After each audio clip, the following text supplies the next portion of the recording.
ikinasa sa Congress, ma'am, against you po. What's your comment, ma'am? Yes. Well, I welcome that finally na-file na yung impeachment case na sinasabi nilang i-file nila since last year pa. So, okay din yung impeachment case dahil ako lang yung ang tinitira doon. Ako lang ang iniimbestigahan nun. Ako lang ang inaatake ng impeachment case. Hindi nakasali yung mga kasamahan ko sa Office of the Vice President and yung mga dati kong kasama sa Department of Education. So, at least kung meron tayong impeachment case,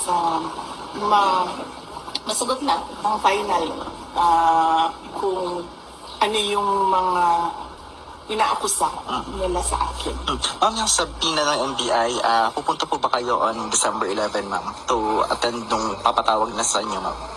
Pagkakaintindi ko sa explanation ng mga abogado ko sa investigation ng NBI ay pwede namang hindi pumunta. Yun ang explanation nila dahil pwede naman mag-submit na lang daw ng sulat or affidavit, depende sa aking decision or position paper. So, hindi din ako makapunta kasi unang-una na yan, tapos pangalawa, meron kaming Thanksgiving na mga activities sa December 11. And pangatlo, after ng Thanksgiving activities namin, ay pauwi din ako dito sa Davao City para maglibing ng uncle. Ma'am, may isinagawa ang VP Sara Ride ng weekend, ma'am, in Davao and Cebu and other areas, ma'am, sa buong bansa. Ano yung sasabi na sa suporta ng mga tao sa inyo at sa OVP, ma'am? Oo, nagpapasalamat ako sa suporta, sa patuloy. Nagpapasalamat ako sa patuloy na suporta ng ating mga kababayan sa akin, sa mga kasamahan ko sa Office of the Vice President and sa opisina ng pangalawang Pangulo ng ating bansa. Malaki yung nagpapalakas ng loob namin at malaki yung tulong ng suporta nila sa nararamdaman namin na pagmamahal mula sa ating mga kababayan. At humingi ako ng pasensya sa stress, lalo na sa mga senior citizens. Marami akong nakakasalamuha or na nakikita sa daan na nagsasabi sa akin na nasistress kami sa ginagawa sa iyo. Humihingi ako ng pasensya sa kanila na hindi ko rin naman gusto na umabot ng ganito.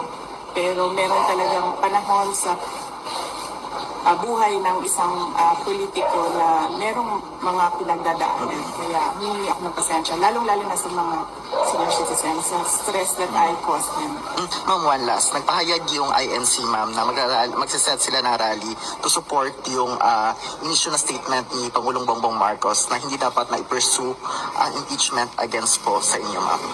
Anong sasabi niyo sa pahayag ng INC, ma'am? Yes, oo. Naiintindihan ko yon na gusto ng INC ng kapayapaan sa ating bansa dahil alam nila kapag mayroong kapayapaan, susunod din yung kaunlaran ng ating bansa. Kaya naiintindihan ko yung pagsuporta nila sa opisina ng ating Pangulo, sa opisina ng Office of the Vice President kasi yun din naman ang gusto ng lahat ng mga kababayan natin na merong kapayapaan at merong tuloy-tuloy na kaunlaran sa ating bansa.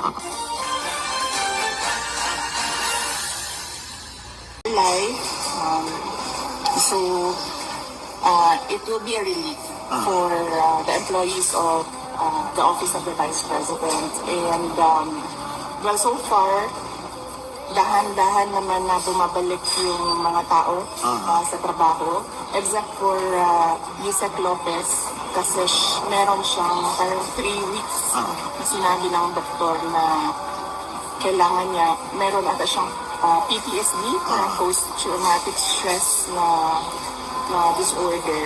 So, hanggang ngayon, hindi siya makakabalik ng trabaho. But even then, nag-file na siya ng indefinite leave sa Office of the Vice President. But I'm sure it will be a relief to them because every week sila noon nag-express sa akin na bakit ganito yung buhay namin, bakit ganito yung ginagawa sa amin, bakit ganito yung pakiramdam namin para kaming mga fugitives, para kaming mga convicts. So ngayon, mayroon silang somewhat peace of mind.